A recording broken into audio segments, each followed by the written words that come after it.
Greetings to all of you out there and welcome to our presentation of the new just released KETRON Event Series OS 4.0.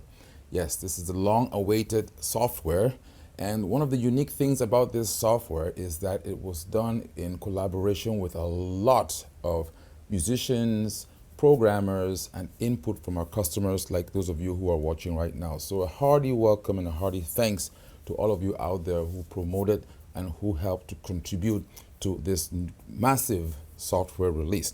Now, what indeed makes this software unique? I know that half of you have not yet done so, to go out there and print copies of, now it's like a manual if you ask me, but there's a 17-page document that tells you and shows you all the stuff that was done with this new release. But for those of you who are not going to have the time or the opportunity to read through that material, this video is for you. And to keep the video short, we're going to just zone in on specific items that are pertaining to OS 4.0. Other items are above the scope of this video for now, but we're going to drop another video later on with those details, especially when it comes to MIDI programming, CC commands, and all that stuff, which majority of you are not interested in. So let's dive in and talk about what are some of these great features that make this great update a great update. First and foremost, if you go into the screen here, the very first thing you will notice when you load this OS, and let me just make sure and verify that I do have that here, because a lot of times I have the beta 4.2 already, and I want to make sure that I don't have that installed so that we're talking about the same thing. Yes, 4.0.0. Okay, so this is good. Okay, so the first thing you will notice when you power on this machine, of course, is the latest OS, but a feature that has been added on here, which has been requested by many of you, is the capability now to have the tempo and the time signature of a style. So what does that mean? It means that when you go into a style, for an example, if I go in here to a factory style, a ballad, if you go to page 1, you would notice now that on the screen, next to the style below, you have T, which stands for the tempo or the BPM, T73, and right next to that you have 4/4. So that's the time signature of this particular style. Okay, so if I select 80s pop for an example, you see the tempo is 80 and the time signature is 4/4. So that's displayed right next to the name of the style. How is this beneficial to you? There's some of you out there who do not use registrations. You just use your styles. And when you want to keep people on the dance floor, for an example, you want to be able to select a style that is very, very close in tempo or in time signature to the style you're playing right now. So let's say, for an example, I am playing a country ballad, and you can see right there the signature is 4/4 and the tempo is 73. Well, guess what? I can start playing this,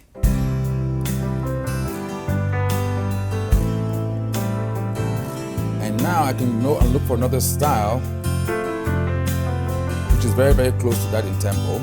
Or like a DJ, I can actually speed this tempo up and get it close to the next one. So the next one I want to go to, the tempo is 75, right?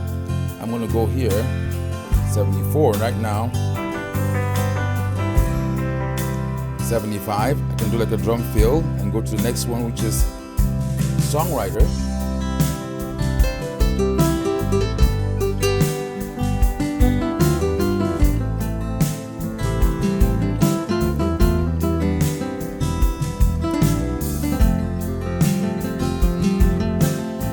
So I can tell, okay, that BPM is on 75. Let's say I want to go to another one where the BPM is a little bit slower or faster, 78 for example. Go right there.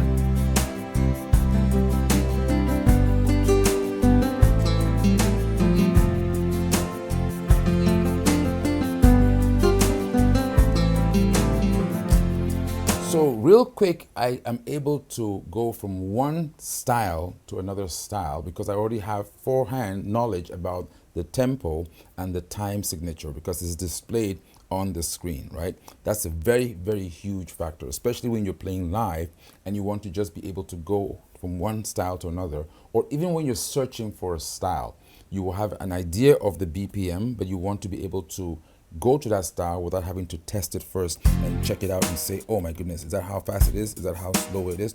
Also remember though, that when you press both of these tempo buttons, okay, you also have the capability of using the tap tempo.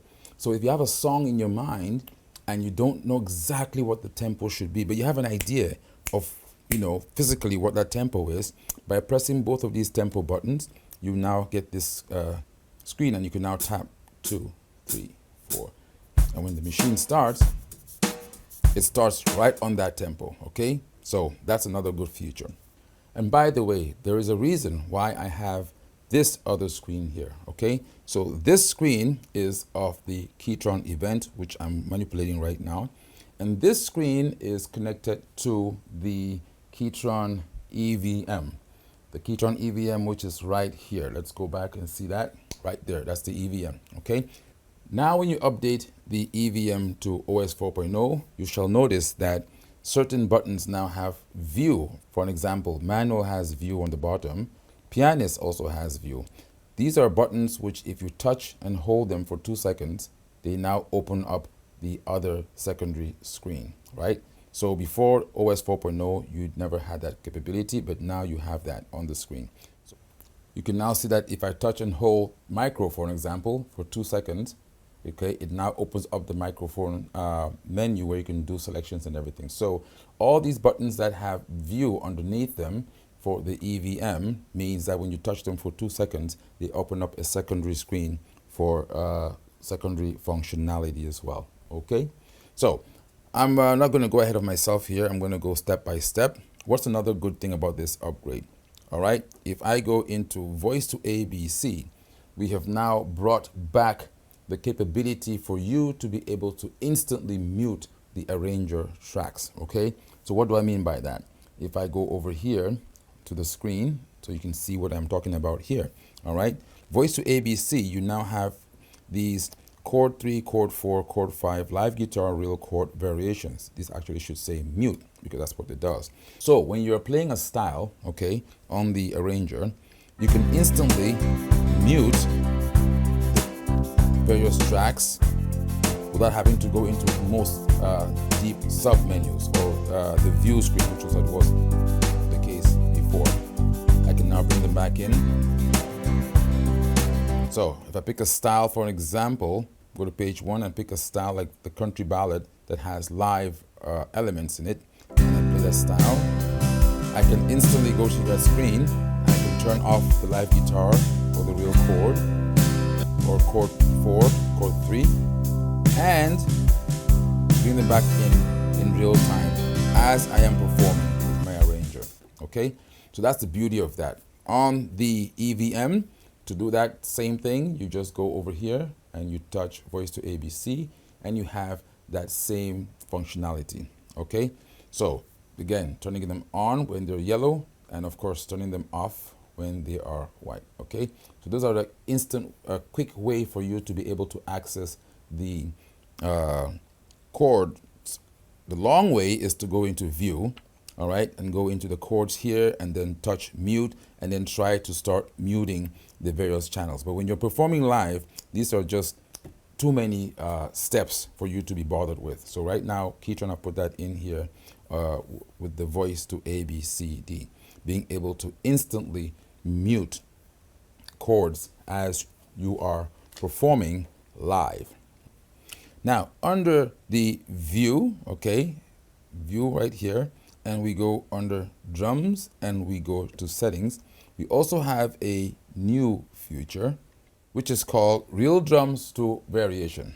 Okay, what does that mean? So if I am playing a style that has a real audio drum, okay, I can assign that drum to each of these variations such that the drum is only heard when I have the variation button on. So what does that mean? I may want to have variation affect the drums only in arranger A and in arranger C. So if I go to arranger A right now and I play this style, okay, there is no real drum. The real drum only comes in when I have the variation button on, okay? But if I go to variation B, it doesn't make a difference.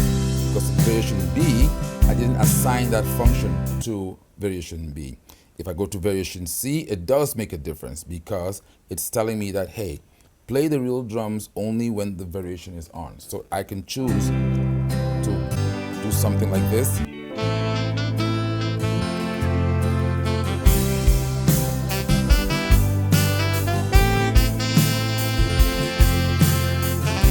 It's a lot easier to use the variation button. Another way would be to just bring up and down the volume slider here, right? But this volume slider governs all the drums. So if you notice, if you go back here, your real drum, your drum set number 1, drum number 2, and your groove, all of these 4 drum elements are controlled by the drum slider.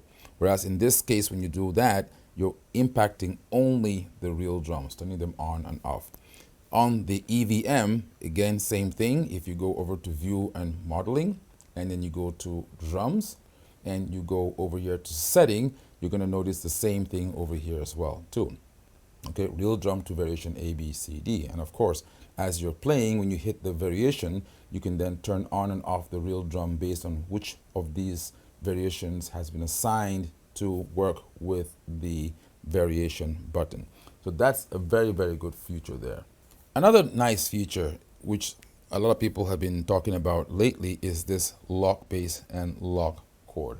So we now have the capability to lock the bass and chords, and we've done a demonstration about that before. But right now, if I go over here to mode, okay, you can see lock real bass and lock real chord. Again, these features are demonstrated as thus, okay?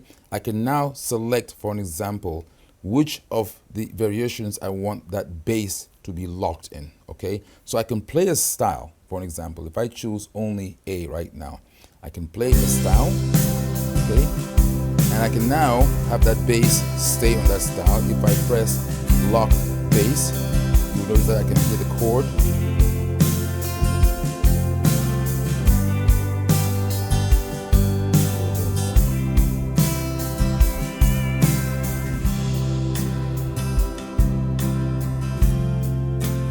The real bass is locked, right? If I go back to variation C,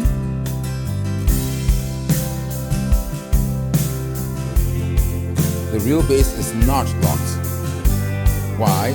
Because I didn't turn it on for variation C. So this means that I can pick and choose. For an example, in variation A, I want to lock the real bass. In variation B, I want to lock the real chord. All right, so I unlock those. For variation C and D, everything should be free. Okay, so what does that mean? When I am in variation A, because there's nothing there, the real bass is locked, right? Remember, I gotta turn on the lock the chord right here too. Okay, now let's go to variation B.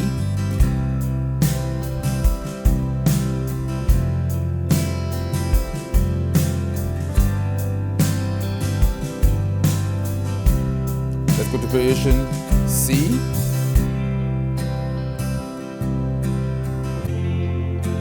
Everything is going smoothly, right?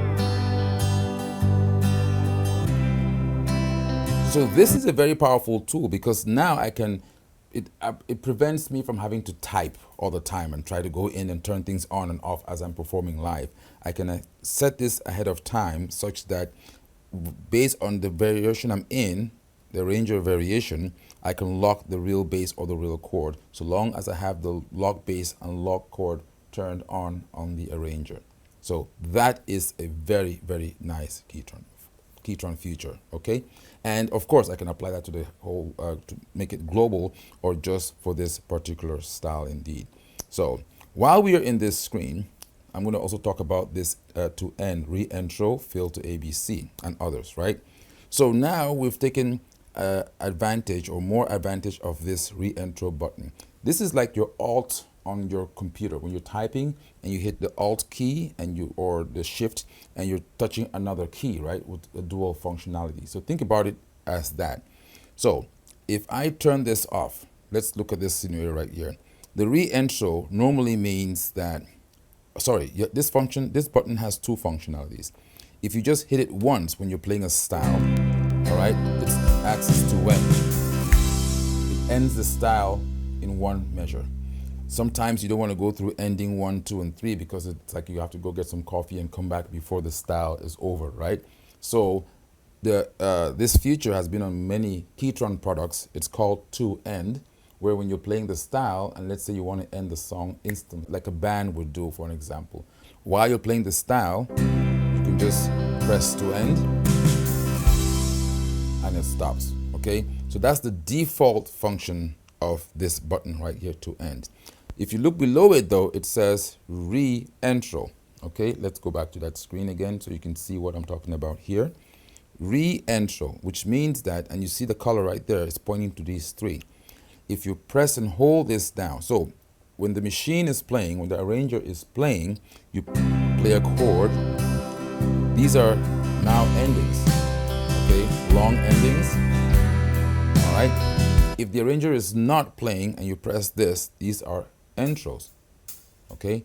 Hence the dual functionality as intro and ending. However, if the arranger is playing, especially when you're using a song style, right? So let me go and pick one of the Pro 2-pack styles. If I go into user here, I'm going to pick, let's see, reggae, just for tonight, okay? If I do this introduction,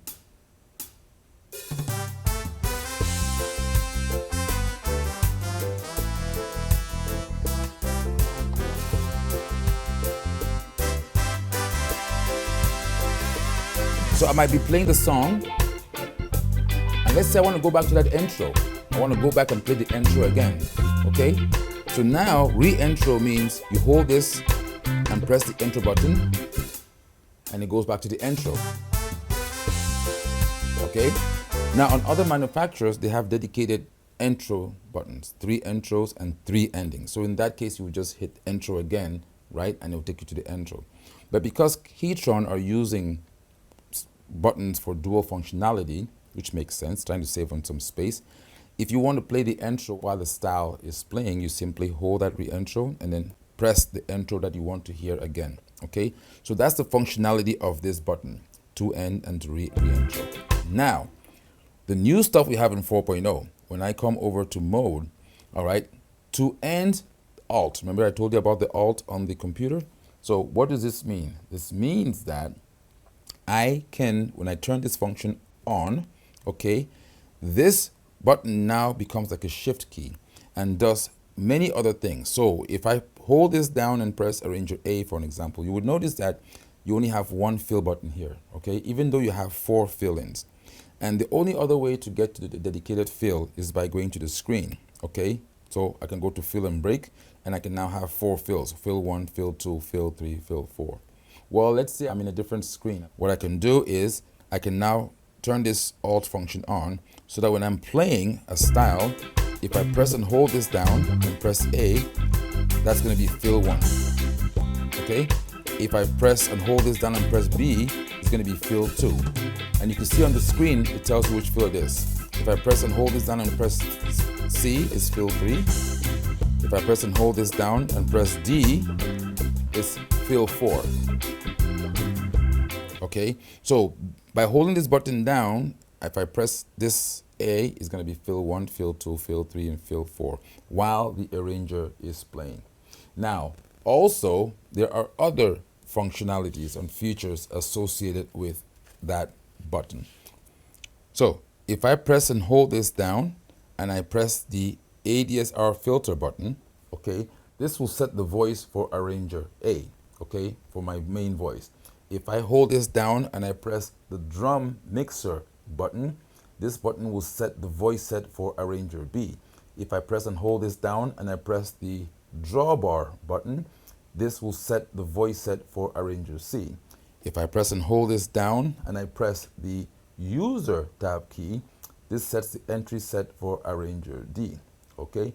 So these are all in the manual, of course. There's a lot of other things too. If you press and hold this down and go, all of these buttons now have secondary functions and features which are used in conjunction with this, so long as, if I go back to my main page here, this function to end is actually turned on, which is why it says others. Same thing will exist also here on the EVM if I go over here to mode and I turn that on over here. Okay, the only difference is on the EVM I now have the 2N here, but it's a little bit more difficult now because of the touch screen. On the keyboard I can always do this, press and hold this and touch that. If you are on the EVM, to hold the 2N button and then touch this to activate the fill, you now have to use 2 fingers to touch that, which becomes very, very impractical if you're performing live on a stage. So you begin to see what I said before in my previous videos, that as these become more and more complicated, the EVM really has its own place as opposed to the Event X or the other keyboards that have physical buttons on the panel that are dedicated to doing particular things, right?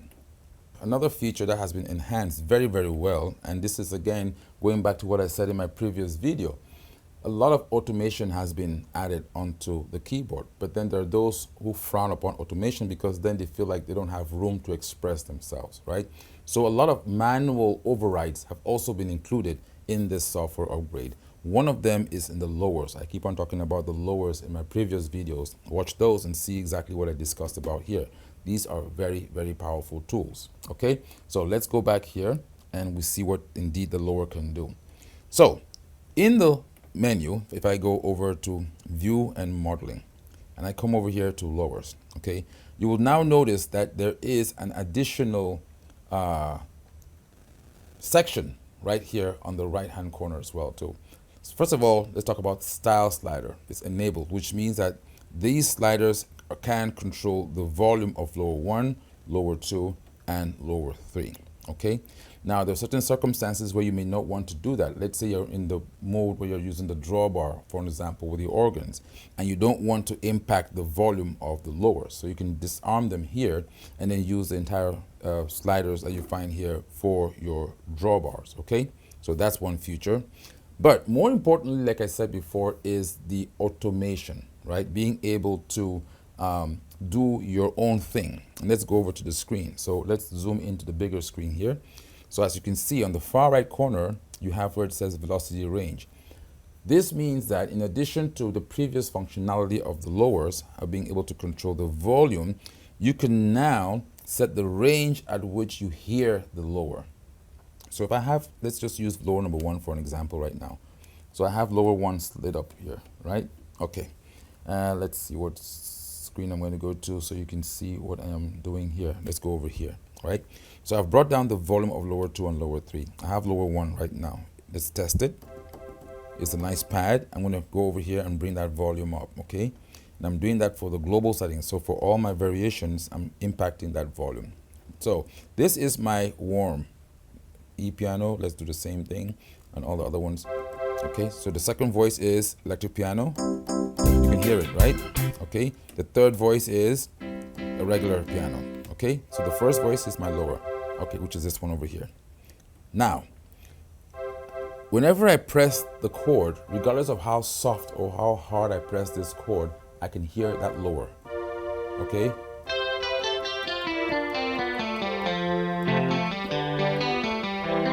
Now I can set the velocity range, for an example. Let's say I make this a little bit higher. So the softest is 1, the hardest is 127, which means that when I play very, very soft, I'm within the 1, 2, 3, 4 range. As I play harder and harder, I approach 127. These are the different levels, right? So if I want this voice to only be heard when I play really, really hard, I'm going to put this up to, let's say, 100. So the velocity, how hard do I play do I strike the key? If I do it at 0, I don't hear anything right now. If I keep on pressing harder and harder until it gets to 100, see, now it came on. See what happened? So as I was doing it before, nothing until I hit it hard enough. Why would I want to do that? Because if I'm playing the style without using volumes, I can determine when the lower chord is heard. And because the lower is only registered when I hit it at a particular velocity, it means that I can trigger a chord like a C chord, for an example. Okay, trigger that, hit it hard the first time, I'm hearing the lower, I can play an F chord and do it gently. It's going to sustain. You see that? The lower has been sustained. The arranger has gone to F, but the lower chord, because it didn't get a signal, I didn't hit it hard enough, it has remained at the chord it was at when I played it hard. This is very, very nice for music because now you can be musically inclined to do very, very many things, being as though, again, the sky is your limit. So guess what? I can put this one for lower one, and for lower two, I want that to be triggered at all volumes, okay? And for lower three, I want that to be triggered only when I play soft. So I'm going to start at 1 and I'm going to bring down this value until I get to a softer value. So now it gets very, very interesting. If I play soft, you hear the piano. Again, I put all these volumes all the way up because now I'm using the dynamic control to control the arranger. If I play this hard, I get the electric piano. Okay, if I play harder, the lower comes in. You see? I played only the C harder. If I play the F hard,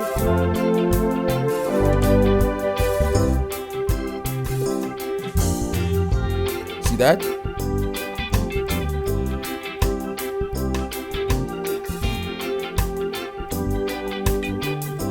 So I hit the C chord hard and that was it.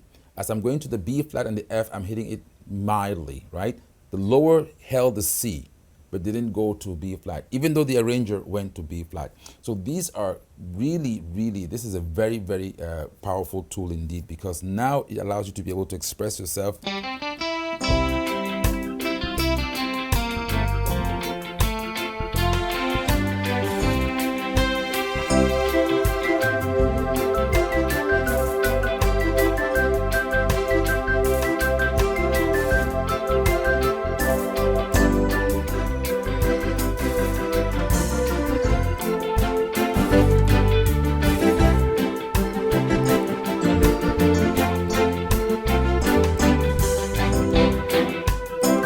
So again, once you set it up correctly, I mean, the results are amazing. Being able to add voices. The whole idea is for you to be able to just play. If there was a way that you can do everything, maybe put some little things on your fingers where it can read what you're doing, where your fingers are at. That's the next set of technology, right? Because then the whole idea is, you know, you just play. If you move your thumb, it does this. If you move your little finger, it does that. If you move your middle finger, well, forget about the middle finger. So anyway, but you see what I'm talking about, right? Let's get back to serious business here. So that is a very, very good, interesting feature. Being able to use the lowers and control when and how you use them in real time. Another interesting feature that has been added on this as well, the same idea, but this time it's associated with the fill-ins, okay? If I go into mode, you have the various ways you can trigger the fill. Of course, you can just press the fill button here. But before, we also had the capability of doing the aftertouch. What is aftertouch? Velocity is how fast you strike the key, or you know, how hard or how gentle you do it. Aftertouch is when you press the key until it gets down to where you think it's done, and you press it again a little bit harder. Most guys don't even know this, right? And most ladies haven't tried this feature. If you press down again, you'll feel like a little click. It's a little room for the key to go a little bit more of a distance, but it requires additional pressure, right? That's the aftertouch. That right there is a switch that can be programmed to trigger various things. So for an example, if I go in here to this, the different fill-ins, the new feature that we've added on there right now is fill with velocity, similar to what we did on the lowers, right? If I am playing the style and I hit the keyboard hard, it will trigger a fill-in, okay? Now the question becomes, how hard do you want that fill to be felt, okay? So if I go to velocity 99, if I lower this velocity, and I don't think you want to do that, because now if you're playing a piano, it means that it's going to be filling in very quickly or very often because you're sensing how hard you're playing. So usually you want to have a high velocity here so that you have to trigger the fill-in intentionally. with that on, if I'm playing a chord and I hit that chord harder, you see that it filled. See the fill? I went to variation B. Let's take out the lowers for now. If I play normally, okay, if I hit it hard, see it did a fill and jumped to variation C. If I play normally, nothing happens. If I hit it hard, it does a fill. Okay, so I can use velocity and I can set the velocity. How hard or how soft should I play the keyboard before it triggers the fill? Also, if I turn this off, you see now I have the aftertouch. If I go here and take out that fill to break to arrange, and I turn on the aftertouch, I can still trigger that fill, like I said before, by just pressing hard on the key bed. If I press hard on the key bed, then it triggers the fill in, and then now you can do a fill to arranger, or you can have it fill and just go back to the same variation that it was on. Okay. Now on the EVM, it gets tricky because then it depends on what MIDI controller you're using to control the EVM, and if that MIDI controller can transmit velocity, which most can, but most importantly, aftertouch. Not every MIDI controller can transmit aftertouch. So if you're using a keyboard MIDI controller or saxophone or guitar, you have to make sure that you have that capability, right? Now for guitar players, they don't really care. They're just triggering, they're using the MIDI on the strings. Or accordion players, I think also the same thing. But keyboard players, yes, if you're getting a MIDI controller keyboard, you want to make sure that it does have aftertouch so that you can actually use that functionality to work with the keyboard. Another function, back again to the lowers, okay, view modeling, I go to lower and I go to setting here, okay. I have a new function here that says lower on intro and ending.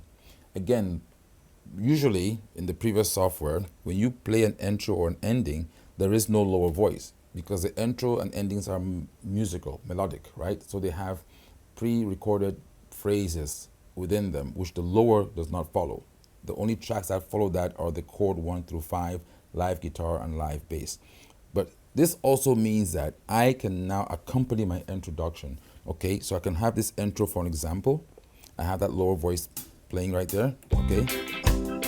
And now if I go here to setting and I turn this lower on intro ending, it means that while the intro is playing, I can actually play lower voices so long as I don't play a full chord.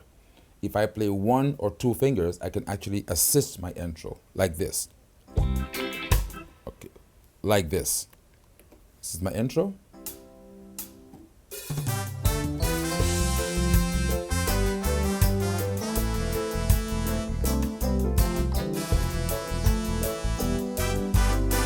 Oops, see, I made a mistake. At some point, I actually played I played 3 notes together. Let's try that again. So, introduction, keep it 1 or 2 notes.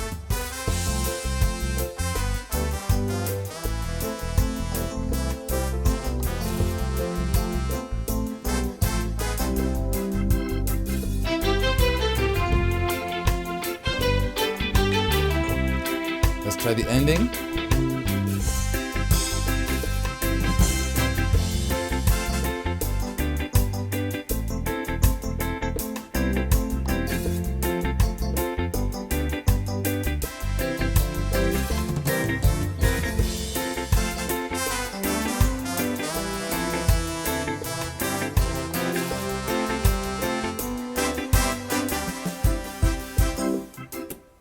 So you get the gist, right? I can play lower voices now in addition to the ending or the introduction and harmonize it or even play, variations of my own. I don't have to be stuck with the arranger. Again, the whole idea is not to be tied in with the automation per se, okay? So this again we've been discussing so far are the arranger updates. What are the updates that come with 4.0 that impact the arranger? Another function that's been added over here, if I go to view on modeling and I go to chords and I go to settings, you will see that live guitar also now has a 2 variation. So we spoke before about the fact that you could add the real chords where you can have the variation button turn on and off the real chords, right? Well, guess what? Here, live guitars, you can also have that affect the live guitar as well. So that in this particular instance, if I'm playing in variation A, for an example, and I don't want the live guitar, variation is going to be off. If I turn on the variation, now I'm going to hear the live guitar. See, live guitar is in there. Take out the variation, there's no live guitar. In other words, the live guitar has been assigned to the variation button. So whenever I'm playing any of these, I can use the variation to turn on or bring in the live guitar or to take it out. Another function, thanks to our older product, the KETRON SD series, many people were asking for this function, right? We brought back the capability to export the MIDI style parts into a MIDI file. What does that mean? If I go to my view and modeling page, okay, right there, all right, and I go into style editor. Yes, I want to enter the style editor. You will now be brought to this particular page right here, right? So now I can do copy export, all right? That's the new function. I can actually export various arranger parts, arranger A, arranger B, arranger C, arranger D, export them as a MIDI file. But take note, only the MIDI elements will be exported. So don't expect to export, let's say for an example, a live guitar or a live real chord or a live audio drum. No, this is predominantly for the MIDI elements of your style, which would be, for an example, in this case, your chord 1, chord 2, chord 3, chord 4. If I go to bass, your MIDI bass track. If I go to drums, your MIDI drum tracks as well. So we can actually export those different parts now into a MIDI file, bring them up in Cubase, work on them a little bit more in detail, and then bring that back into the event. Another very quick, interesting function here is registrations, right? So if you have the registration button on, okay, and I go over here and click on number, okay, and I go to on panel family tabs, all right. So usually you can use the number here to recall a registration, for example, 0109 or something. But now that these buttons are becoming practically useless, KETRON have found some way of bringing them back to life, right? Because now everything is being done on the screen. So in this particular case now, these become your 0 through 9, 0, 1, 2, 3, 4, 5, 6, 7, 8, 9. And if I then turn on panel family tabs, I can now, rather than depending on the screen, 0, 1 or 0, 2, to recall a registration, I can just put 0, 1, okay, or 2 or 3, and recall a registration using these buttons, so long as I have the on panel family tab activated, okay? So that's a very nice feature right there as well. Now, another good feature, and I should have had an external screen to demonstrate this one. Oh, I do have a screen behind me, right? Right there. So is the capability now to be able to resize PDF files instantly when you are displaying on an external monitor. So before, what was happening was the aspect ratio was kind of maintained when you had a PDF file displayed here on this unit. If I have a PDF file, I can go ahead and do that demonstration for you. I will never let you go. .txt, let's see if I can find that. Good. And I can, of course, open and close. If I open that, okay. So automatically now what happens is, based on your external monitor, okay, so if I do it this way, you're going to see that you can instantly resize the text or lyrics in this particular case, okay, once you load it in here, and it will automatically size up correctly for your external monitor. Now, if I switch my camera, I don't know if you're going to see it on this because it's going to come back to, yeah, you saw that it was there for a second and then it went back, but that's what that function is for those of you who are using a karaoke or display functionality. So that has been taken care of now. Now, in the vocalizer, okay, a nice feature that we've added in the vocalizer, when you come over here, microphone, hold that for 2 seconds. You see that screen over there, is we now have a nice tap feature on echo. So this means that when you're using an echo, we had it on reverb before, now we have it on the echo as well. So it means that when you talk into the microphone, based on the tempo of the style or the MIDI file that you're using, the echo will be synced with the style as well. So we're singing I will, and it was going to be synced up to the tempo as well. We also brought back the dry on stop function, which is here. Before, I was telling you in the previous video, if I wanted to talk to you, I had to keep on pressing the talk button. Now, dry on stop takes care of that, such that when the machine is not working, there's no style playing, there's no song, no MIDI file, there is no effect in the mic, and I can talk to the audience. The moment I hit start and start to play a song, okay, and I'm singing in the microphone, it's now wet. It now has effects based on what selection I've done over here too.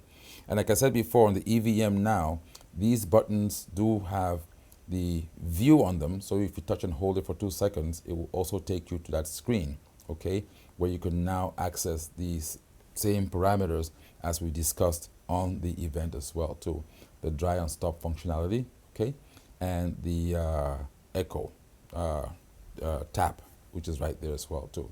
So again, this is now the EVM pretty much has caught up to the event software wise, okay. Now another function, and this is a function that I personally advocated for, and you know, worked in collaboration to push for this feature to be introduced, because I saw that it was a lack of space of outputs being not maximized or not being used to the fullest, is the capability for the event and the event 61 to be able to use the outputs wisely now. So before, remember I told you in the previous video that if you go to menu and you go to controls, right? And this is one of the differences again between the events keyboard versions and module and the EVM. It doesn't have this, all right? So if I go here, you see where it says 2 stereo, 4 mono output assigned. Before, on the back of the unit, you have left and right, which is stereo. You have aux 1, left and right, and you have aux 2, left and right. You have 6 physical outputs on the back here, right? 6 physical, 6 physical outputs. But really, you only had 3 channels, because aux 1 and aux 2 were working as pairs. They were always working together as stereo. Well, now, KETRON have listened, and if I go to this output here, I have a whole new screen that looks like a mess. But I'm going to explain this to you.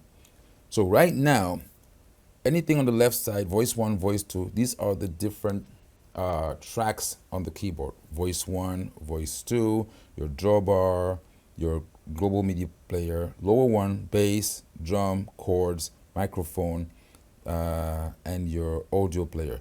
These are the different things that your keyboard puts out. And next to them, you can assign where it should go for each of these things, okay? So, in other words, the first one here says voice 1. Right now, the default for everything is on the left and right. So if you're used to playing by yourself, you know, the small PA system, this is where you want to be. You want to just use a left and right output. I've seen some people only use a left mono, and you're losing a lot by doing that, especially with a machine like this. You want to always have stereo when and where possible, right? But let's say you're playing in a big gymnasium or in a big hall where you have a dedicated sound engineer, or if you're in the studio and you want to be able to send dedicated tracks on different outputs on the back of this unit. Now you can do that. So for an example, voice 1, I can say voice 1 should go to aux 1 left. I can still do the old school way of aux 1 left and right, right, for voice 1. But again, I'm using them as pairs. But now I can separate. I can say voice 1 left, voice 1 should come out of aux 1 left channel. Voice 2 should come out of aux 1 right channel, okay? Now I come to the drawbar of my organ. Let's say I want, for some reason, I want the drawbar to have a separate channel. Or I just say, you know what, leave it on the left and right channel right there. My MIDI player, all my MIDI files should come out on my left and right and headphone. That's okay. My lowers, I can now say, hey, lowers, I can put those and let's say aux 2 left, okay? And my bass, this is where it gets very important now. My bass and drums in particular, aux 2 right, okay? And my drum, I can now say, well, the drum kind of has the heavy stuff. I want to put that to aux 2 right as well, okay?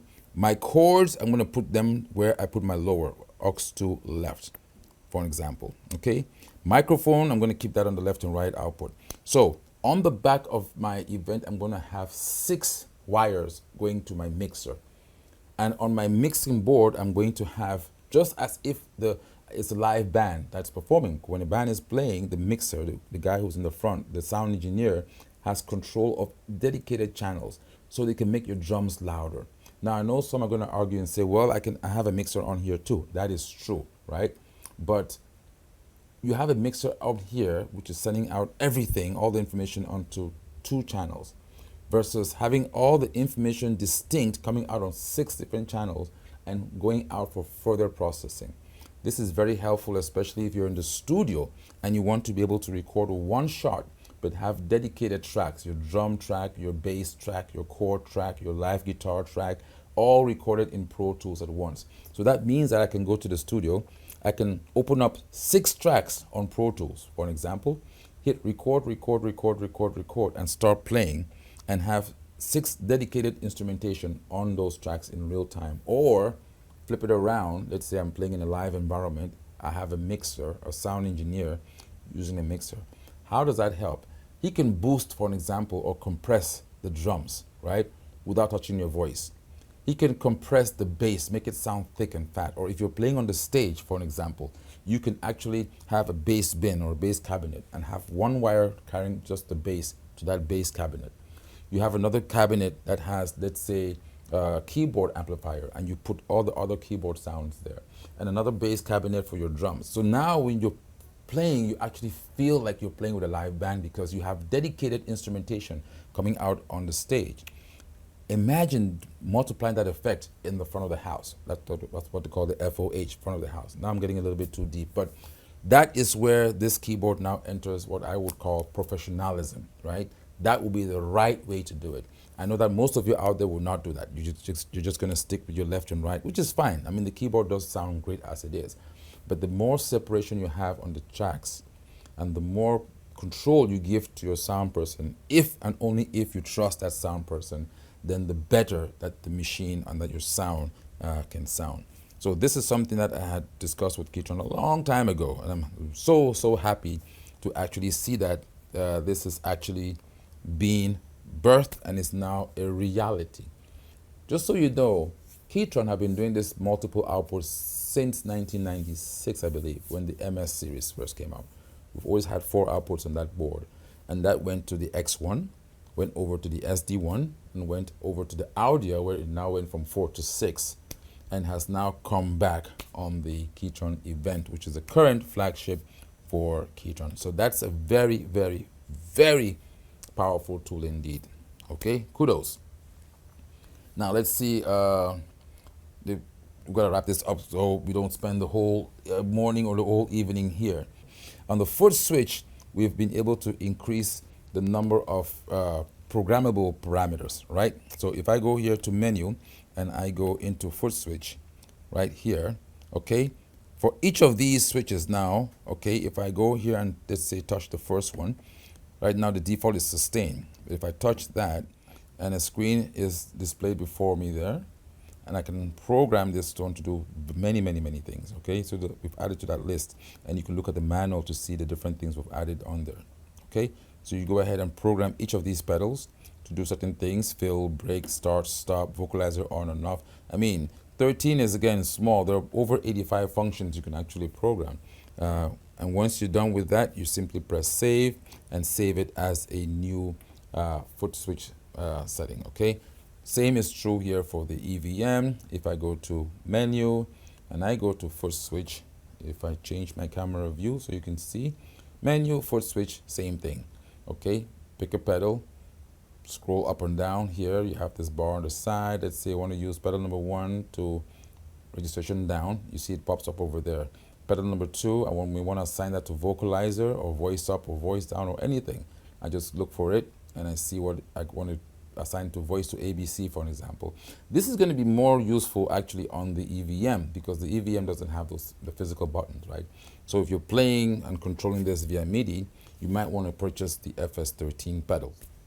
So you can actually assign different things to that pedal and free up your hands, especially if you're an accordion player or you are a guitar player and you are trying to free up your hands to be able to play music, which should be your goal in the first place, right? Now, another thing that was fixed, well, I would not really say it was a bug, but it was a little bit annoying. If you notice, when you were before OS 4.0, when you were on the main screen and you touched the voice to make a voice selection, right? You would see that, for example, once you hit it twice, it automatically takes you into the voice editor, right?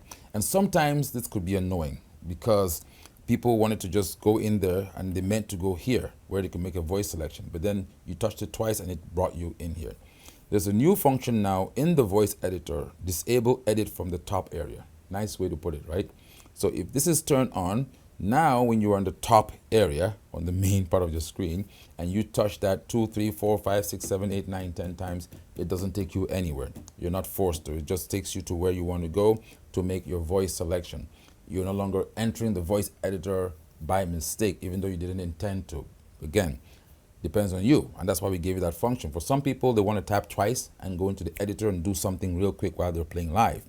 In my case, I would want that to be on, for example. Why? Because I can be able to go in, right? So now I have to now go to a voice and touch it for 2 seconds before I enter the voice editor, see? But if I'm playing live, I disable this. I want to be able to go here real quick and say, hey, maybe I want to adjust this, turn off the third voice or turn on the second voice or do something, okay? Just a minor adjustment while I'm performing live. So it depends on you. If you don't want to have to go through the voice editor instantly, then have this to be disabled. If you enable this, it means that if you want to go to the voice editor, you must do it the old-fashioned way. You have to touch that voice and hold it down for 2 seconds, and then it will take you into the voice editor. Okay, so that's a very, very nice nice feature to have. So I think we're done with a lot of the major stuff. Another good thing for those of you who are using the sampler, of course the sampler now has been expanded. Okay, we now have the maximum number of splits per layer, which has been increased now to 64, and we've also increased the compatibility with SoundForge. Now, while I'm on the sampler, I'm going to make this announcement. If you have the any of the Ajamsonic Pro 1 or Pro 2 packages, okay, I advise you, if you had installed the OS 4.0 prior to this video, please go back to the KETRON website, download the software again, and then reinstall it. Trust me on this, okay? Reinstall OS 4.0. Once you've done that, you come into your sampler, you go to utilities, and you want to format the sampler first, okay?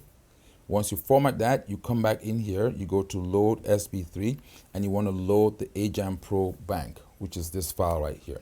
And then by doing that now, your sampler will be fine. You'll be able to have all the Pro 1 or the Pro 2 sounds, or if you purchased any sound packs from any third-party vendor, okay? If you have the original SB3 file, you can be able to load that in and your instrument should be okay. Again, I think we had mentioned this before, and even on the KETRON website, it tells you explicitly if you want to be able to use your samples from the older OS to the newer one, back up your sampler as a backup file. You have to back up the files first, then install 4.0, and then bring the files back in. That's the right way to do it. But of course, we have a lot of people out there who are excited about the OS and just installed it and then are finding out, oh my goodness, all my sounds are gone. All the sounds I purchased, they don't work anymore. So in the case of the Ajamsonic Pro 1 and Pro 2 packs, I had a backup file in there that was created just in case this was to happen again, because we ran into this issue when we went from the 2.0 to the 3.0. So in this particular case, just simply reload the 4.0 again, and then go back into your sampler, format the sampler, and then load that SB3 file, okay? And I think that is it. We've gone through a lot of this. I know that there's a lot of other stuff we have not done, but this video is becoming very, very long. So I'm going to set this aside for later on. One of the good features, especially if you have the Pro Pack 2, is the capability of using the key tunes. We now have a new function in key tunes, which is a sync function. Not only that, even the way you access the key tune, right? So if I have a style on here and I hit key tune. If you notice now, oops, let me go back here. If I press key tune on the panel, you would now see that I can access the key tune here through the new button called edit. If I touch edit, it now takes me to key tune, and of course the different wave samples that are associated with the sounds that are here are I can be able to access them and use them as I see fit. I'm trying to make the video short. I've been saying this from the beginning. It didn't happen, but you can see that it's a lot to go through in this software upgrade, and we've just barely gone through 3/4 of it. Okay, so I'm going to leave the rest for another detailed video, which has to do with some MIDI parts and some of the bugs that were also fixed. So if you haven't installed this so far, go ahead and do it now, especially those of you who may have installed it before. Like I said, if you have samples or you're dealing with third-party software and you ran into issues, please download the 4.0 and install again and follow the instructions I gave you on the sampler. Normally, if you don't care about the sampler, then your sampler will look like this, like mine is looking like right now with the EVM, like that. But if you have samples, especially if you have the Ajam package, your sampler would, when you get done with it, should look like this when you go to utilities.